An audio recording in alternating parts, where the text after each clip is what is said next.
Hi, this is Jeff, and welcome to part 2 of my interview with Michigan theater and film actor and executive director of the Williamston Theater, Mr. John Lepard. In this half, we talk about what an executive director is, working in film, and tackling work that scares you, as well as much, much more, so let's get to it. You could have somebody in-house read these things, it would almost sound the same, you know? Oh boy. They kept calling me John Kerry. John Kerry, the Secretary of State. And then I realized these guys are basically off book. They're ready to roll. Yeah. And they've been playing gin with each other for 6 months. So talk about being scared. You just walk out on stage with your friend and you're naked and, you know, have to put your clothes on during the first scene, and that's scary. So, you're the executive director Yes. of this theater. So what does an executive director do? Well, I go to board meetings. Oh, that's fun. Right now, I have a capital campaign going. So we have these poles that are in the middle of the theater that we're trying to get rid of. Mm-hmm. And we have this huge idea of taking steel girders and holding up the top, the second floor from above, and then we can take the poles out, and everyone will have a good view of the stage. So I'm raising money right now. So part of it is being on the phone and talking to our donors and people who I think might be able to help us out in selling seats at $1,000 each, and then talking to patrons who've been with us for a long time and want to help. I need to raise somewhere in the vicinity of a couple $100,000, and you know, so that's kind of my main goal as executive director right now. You know, I sign the checks, I do that kind of stuff. I help Tony figure out what plays we're going to do. He ultimately has the last say because he's the artistic director. Emily is development, so I work very much with Emily trying to keep people donating on the other side. Half of our income comes from donations, being a nonprofit. So our ticket sales, we try to keep them as low as we can. And in order to do that, we need the donations from our patrons who want to see us remain. So that's the executive director part of it. And you get to perform. Yes. In the theater too, which is great. How does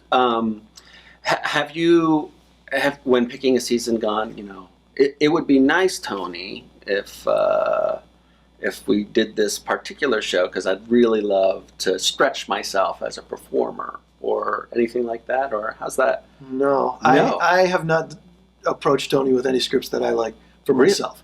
Really? He's approached me with scripts that he's found that he thought that I would be good in. So we did This Wonderful Life, which is a one-man telling of It's a Wonderful Life. Tony found that script. I was working at Ford's Theater in Washington, D.C. while a lot of this was going on, and I went to the Library of Congress, which was awesome. I got a little library card, and I got to go in there and check out books. And it takes about a half hour for the book to come up on this big rolling conveyor belt. But the book I checked out was the very first short story about It's a Wonderful Life, and then the first script of It's a Wonderful Life. And I sat there writing a play, trying to cut down on characters and see if we could work something out. Meanwhile, Tony finds this one-man script of It's a Wonderful Life. Somebody already did it. Play. Yeah. But it was one man, so he brought that to me. And we had a great time. We've done it 4 times now. Yeah. So you find that script really enjoyable to do? Oh, I loved it. It was just, you know, I got to be everybody in Bedford Falls. So you're everybody in this play. Yeah. Wow. And when was the last time you did that show? I think it was at the Tipping Point. Maybe 5 years ago. Oh, maybe it's about time you pulled it out. Well, they asked me at Farmer's Alley, they talked to me about maybe doing it again. But I was already directing Errol Gribble in our show at Williamston. And then they did the radio show, which I heard was really great down there. So I know they were looking at It's a Wonderful Life. I don't know. It would be fun to do again. But I don't... when I look at the season for Williamston, I think about how it plays out as far as now that we have 13 and a half seasons under our belt. You know what works in what slot. So the holiday slot in December, has to be something that's family friendly and the kids are going to come and you're going to sell it out. Then the January slot is always something a little bit edgy. So right now we're doing Annie Martin's play 900 Miles to International Falls, which takes place in 2054, and it's about aliens invading, and women have to make the guns and the men all have to go to war, and it's very Handmaid's Tale and 1984 and Dead of Winter. The people who are going to come to really the theater, it's great. Oh man, it's really good. Cassandra Freeman is starring in it. She's doing great work. So for me, it's all about finding what fits in what little spot in the season and making sure that we get the right play for the summer, which is always a big time for us, and the right play in that holiday spot. And then the other ones, it's hit or miss. You see what happens and see if the word of mouth gets out there. We do what we can advertising, and what really helps is when people just tell their friends and fill the place up that way. So, moving to your work in film. Sure. How have you found it working in film in Michigan as opposed to trying to work in film in LA and working there? It was great when we had the initiative. When we had the film initiative here a few years back, a lot of films were being shot in the Detroit area. So I would get a lot of auditions and score a lot of stuff. And then when that initiative went away, the films went away. There are few and far between films coming to this area. So now I'm finding myself having to go to Chicago to do a callback, or Pittsburgh, or Dayton, or something, someplace that has an initiative, rather than Michigan anymore. It's a tough place if you're a film actor. A lot of things have gone kind of south in the area for a union film actor, in that when we had the strike 20 years ago now, the companies realized that their scripts were terrible, the car companies, and that pretty much you could have somebody in-house read these things. It would almost sound the same, Oh boy. Hi, this is Jeff. Just a friendly reminder to sign up for my new workshop on Wednesday, March 4th from 6:30 to 9:30 at the Universalist Unitarian Church of Farmington. We're going over auditions. And since audition season is coming up, I suggest you come by, learn a few tricks. Don't forget, it's totally pay what you can, but you have to sign up by going to my website, www.michigancheckoff.com. See you guys later. And so they decided they would stop using union actors for a lot of this stuff. Now, if you have a skill like an ear prompter skill, that's something that you can't really teach somebody in the office to go do. No. But there are far fewer union industrial jobs here in the area. So it's been, I hate to say it, but it's been rough being able to get jobs here. However, you can still audition in the Midwest and get jobs. Mark Colson is a friend of mine who has been getting great work in Pittsburgh just by self-submitting or self-taping, or using his agent or the casting director that he knows well now down in Ohio, who asks him to come in for a lot of jobs, and he has been doing really well with that stuff. But it takes a little bit of extra work as a Michigan actor. Do you find yourself driving to Cleveland, to Pittsburgh to audition? You do for the callbacks. So if you submit, they're going to want to still see you in person. So then you have to go in for the callback. If they cast you, you have to go in for the fitting, probably a week ahead of time, and then go in for the job itself. So it's a lot of driving again. Do you have to sign with an agent in Cleveland or in Pittsburgh in order to get some of these auditions? No, Productions Plus here in town they have an office in Chicago, and they will send you out on those things, because it's the casting director that is looking for people in the Midwest that are willing to come out and do things. And the I Group and Productions Plus will both look into that, the people who are in charge of film. So, and that behooves them to get you out there and start getting some nice jobs. So, are you exclusive with one or No, I'm with them both now. I was exclusive with I Group when the incentive was in town. The incentive means that the state had 44% they would give the producing company 44% of their taxes back to them. So they would only be paying, 56% of the taxes that they would normally have to pay. Now, a lot of states still have these incentives to bring films to their state. Georgia has a great one.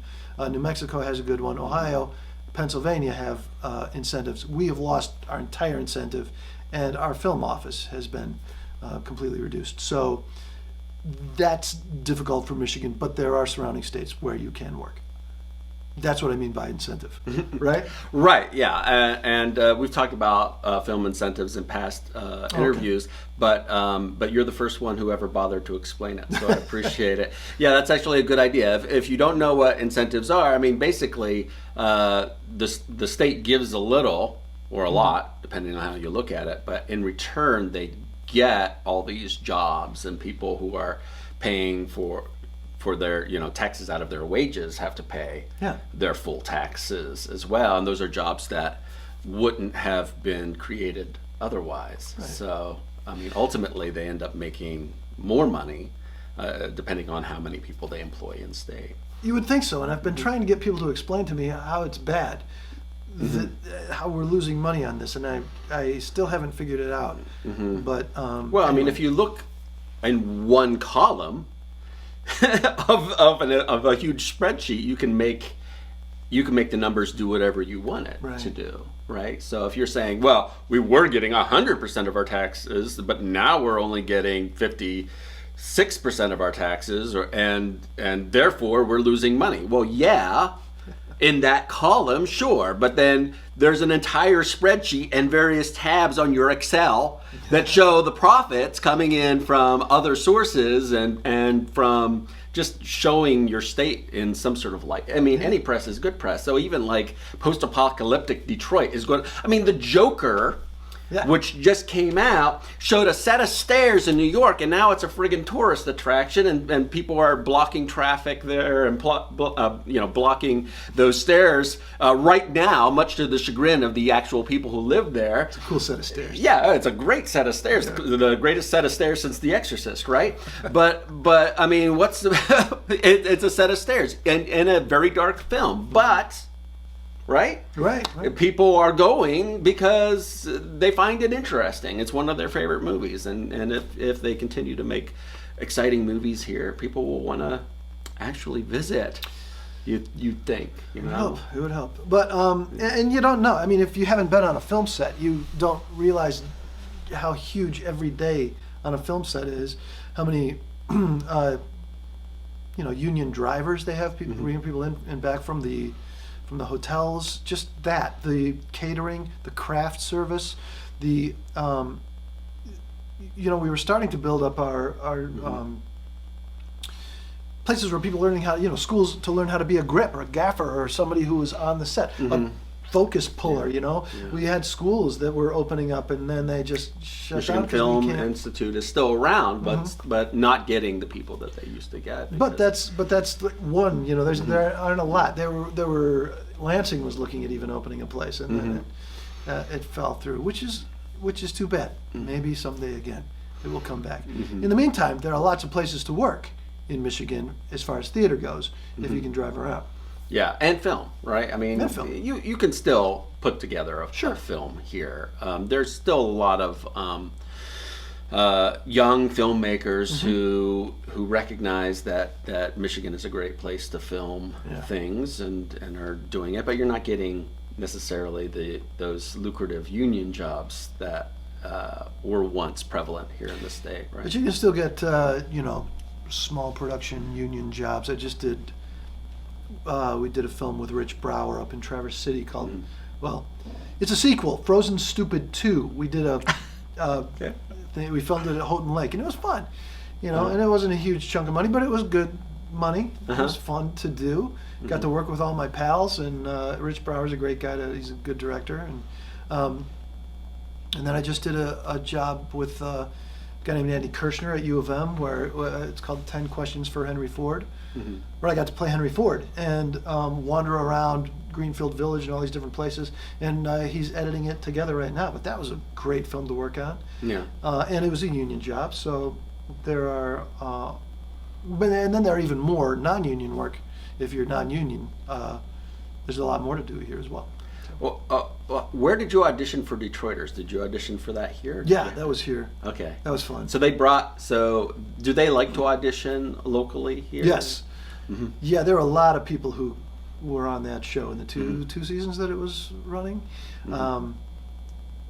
Tom Mahard had a good role, if you know Tom. Mm-hmm. Yeah, you'd see people pop up that you know all the time. Mm-hmm. So I had a day job that was just yelling at the guys as they were walking into Donor, and it was a fun day. I got to play with those guys, and they improvise a lot on the set. So it was fun playing off of them and enjoying what they did. They kept calling me John Kerry, the Secretary of State. Okay. Yeah. I don't know. I was like, really? Do I look like John Kerry? Maybe. If it's very dim, you could pass for John Kerry, I suppose. You look more like Henry Ford, to be honest. But, thank you. Well, thank you. Yeah, and that's a big compliment. Yeah. I guess. Good-looking guy. Tell me about directing. So, how do you approach the craft of directing? Well, I have sort of an inside out approach. In that, usually we have about 3 weeks of rehearsal, and then we do previews in the 4th week, and then we go from there. And it depends on who I'm directing, actually. So I direct some student productions as well as professional productions. When I start with students at Michigan State or Lansing Community College, I have to lay the groundwork out a little bit more because they're a little greener than the professional actors. So I kind of give them the framework. I break the whole show into units, and it's educational theater, so you're giving them an education on how to approach the work. This is where things change, and I'm going to need you to end up over here, and this and this and this. When I work with professional actors, Ruth and Hugh, who just did the Gin Game at Williamston Theater, I wasn't sure where they were going to be coming in with that show, so I broke the thing down into units. I said, let's read this chunk and let's read this chunk, and they're looking at me like, okay, I'll read that chunk. And then I realized these guys are basically off book. They're ready to roll. Yeah. And they've been playing gin with each other for 6 months, and so they know like where everything's going to roll. So once that happened, then I get to play with just nuance and with you can dig really deep. Yeah. Once they know where they're going, and I can let them. I say, let's do this scene and just move where you want to move, and I'll let them go through it one time, and then I can come back and stop and start and enjoy what are you feeling right now? What's going on? Why are you in that corner? Let's set you here, and then sight lines and that sort of thing. I like to see what's happening organically with the actors first, and then that will help me with my idea where we want to go next with it. In case, in our space, it's all about the diags. You have to keep things open. It's just purely technically. So when you get younger, and you have to avoid those columns, apparently. Avoid the columns, right? Yeah. So when you have younger actors in, they tend to always want to flatten out. So a lot of my job is purely technical in getting them in these spots where everybody can see somebody's face. And then my other job is to Meisner, just have them behave truthfully in an imaginary situation. Keep reinforcing that, and if that's not working, then I have to go to another tool that I've learned in my whatever toolbox from college, in that I have to get down to the brass tacks of objectives and obstacles, and how are you going to get what you want and really work. And a lot of times, Tony taught me this when he directed me. It'll help once you kind of get the basic layout of the play to take individual moments that are going to be the big moment, and just run that thing over and over and over again until the light comes on and they go, oh yeah, that works, and then roll it all together. So I think I blend a lot of the technical and Stanislavski stuff together in one big mess. And I'm not. I wish I knew how to explain it, but I try to. As I was saying before, when I was in grad school, I learned how to deal with different directors because of their style. As a director, I like to try to see what's going on with an actor and play to their game a little bit better if I can. What is it about a director that you really connect with? You know, I mean, there's a reason why you and Tony really connected. Yeah. What was it about that directing style that sparked something in you? Tony starts out rehearsal letting you do what you want to do. And then as you were going through scenes, he will say, yes, that works. No, that doesn't work because of this. I need to try this. And then he will be really specific in yes and no, so that you know I'm on the right track with this in his concept of the play. And then he will also be very specific in saying, no, that doesn't work. And if he doesn't understand something, he'll say, I don't know how to get to what I need here. Here's what I need. What are we going to do to get this? And so he actually asks you your opinion. Yeah, he lets you in. And then he's very cool with you going, Tony, what if instead of doing that, I sat down here and started, drinking? Yeah, try it. Go ahead. He's really cool with letting you try something. And then he's really cool with going, no, don't do that. Go back to where I put you, if it doesn't work.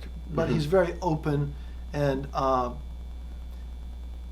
there's a balance there between the really rigid director who says, no, this is, you got to take 2 steps and sneeze, and then another director who is like, I don't know, try something else.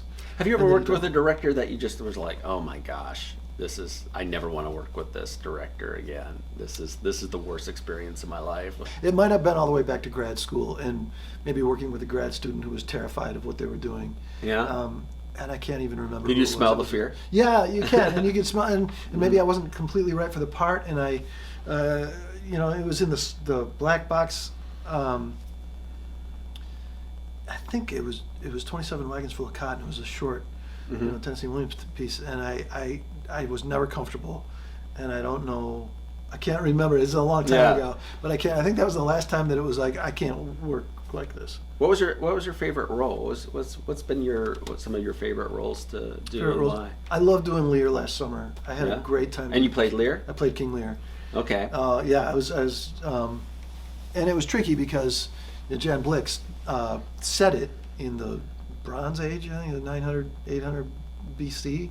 So it was very different, and I think that was kind of the excuse for letting a 55-year-old guy play King Lear, because everybody died early back then. You would have been ancient. Yeah, right. At that time. So and it was a blast. It was a terrific cast. I had not done Shakespeare since college.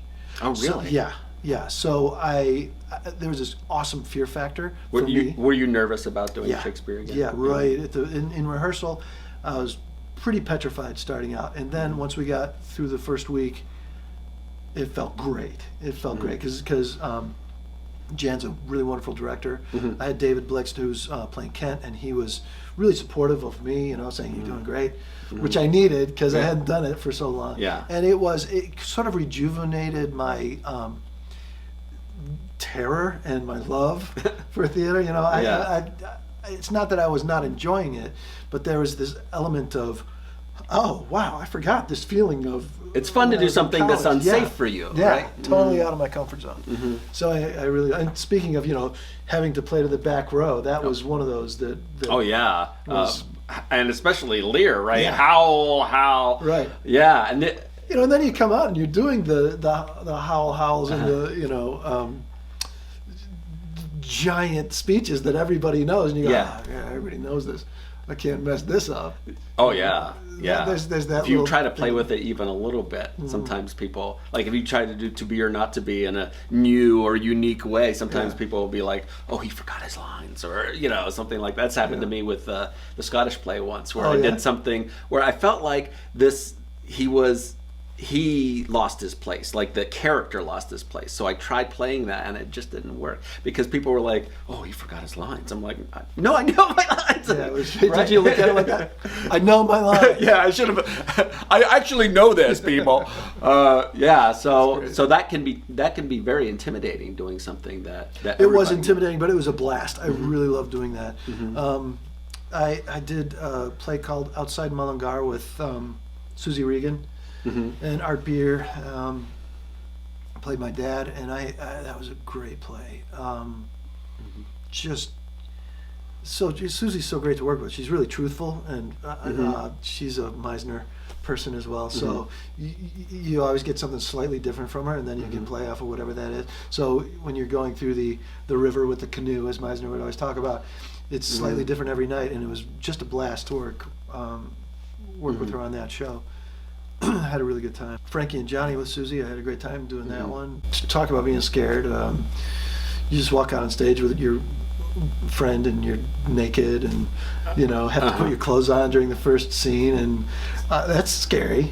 I forgot there's there's nudity in that play. There was for us. John Manfredi directed it, and he was like, "Hey, you guys got to be naked at the beginning. That's just the way it is." Yeah, well. So we're like, "All right, great." And I was out of my comfort zone, but I would assume so. I think that's out of most people's comfort zones. Yeah.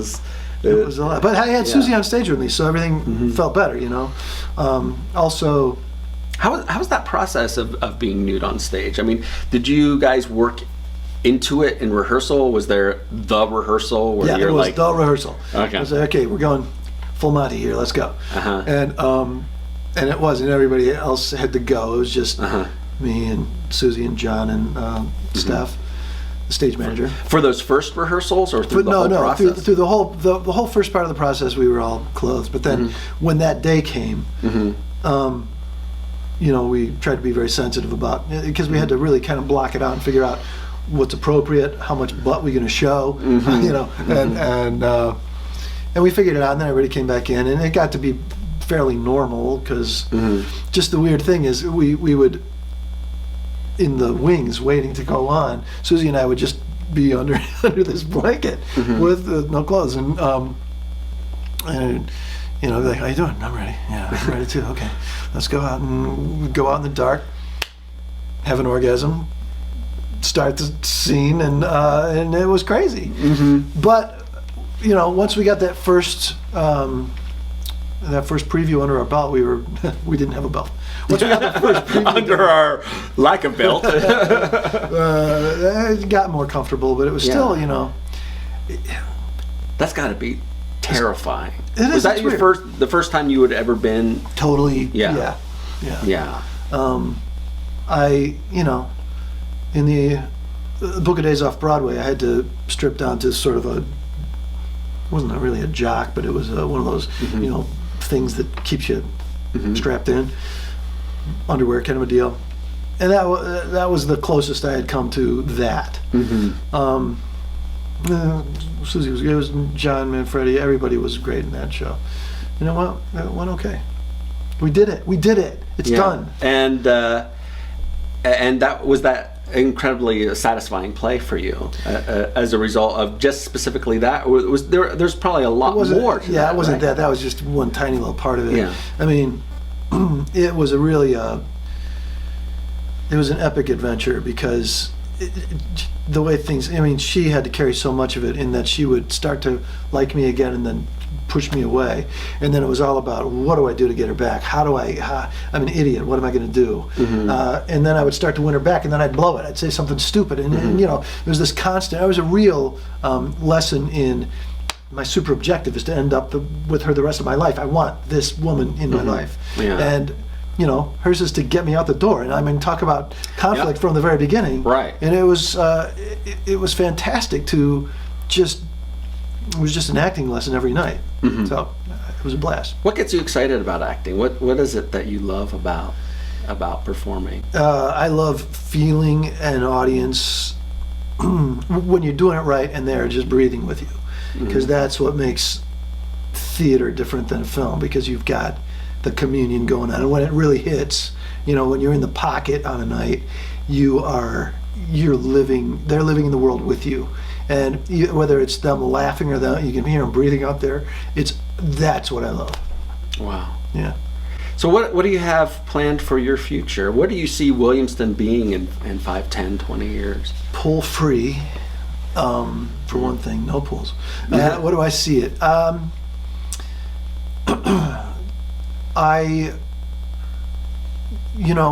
don't see... I see a future. We've been there 15 years, and we're getting a little tired, but we'll keep with it for a while. But I'm now looking to see who's going to pick up the baton and carry on with it. I want to see somebody who has the same kind of desires that Tony and Chris and Emily and I have. What would the those be founders. specifically? To do plays that are meaningful to people in this part of the country, to do new works, to do things that Tony always says that make you want to get on the phone and call somebody you love, because to tell them you love them or to say I'm sorry or something that affects you as a human being. That's a very specific objective for a director. Yeah, it is. But that's part of our thing. It's not necessarily. I mean, we do want to. The show we're doing right now can do that, but it also kind of holds a light up to what's going on, what could be going on in society. Not whether aliens come down or not, but how do we treat others and how do we respond to others, and how do we bring them in or push them away. So I see, constantly improving, just trying to make for one thing, technically making the patron's journey better and better as we go forward. And then to continue to stay and make Williamston a place where people want to come and see a show. They want to make this a day trip and come out and watch something that will affect them, and they'll drive home talking about it the whole way. I think that's part of it. That's great. Yeah. Part of it. That's part of it. Yeah. There's just there's a lot, and every play has its own. Each one of them has its own lesson, and you want it to affect somebody one way or the other. Yeah. If it does, you've done your job. If it doesn't, you've phoning it in. And I never want us to get to the point where, we got to make another play. Let's do. Oh yeah. Well, I mean, it's got to be an act of love. Yeah. And to nurture, we have a lot of Michigan State students that come and work with us. We want to nurture their careers as well. They get their first points toward their equity card coming in. A lot of our students from Michigan State are off in Los Angeles and New York and Chicago. Yeah, and that's great. I mean, you've sort of picked up the baton where the Boar's Head, which used to fill that purpose, has, when it went away, it left a huge void. So it's wonderful that you're providing that again for students to get that experience. Yeah, I love being able to do that and nurture new directors, new stage managers, people that want to be in the business, come and start working at our place. I love seeing people, when the light comes on for people, oh, this is how it works. That's a great teaching part of it. Wow. So I like that too. Again, this is John Lepard from the Williamston Theater, and if you would like to learn more about the Williamston, you can go to their website, which is WilliamstonTheater.org. www.williamstontheater, RE at the end, yes. RE.org. And if you would like to learn a little bit more about me, you can go to www.michiganchekov, or jefftamakis.com. And again, John Lepard. Next week, we'll be talking with Nancy Florkowski and her daughter, too, as well, who is also in theater. So it's going to be a mother-daughter interview, which I'm looking forward to. You have another one of these chairs? I'm going to their place. Okay. Yeah, because I only got 2 of these chairs. And we'll see you guys later.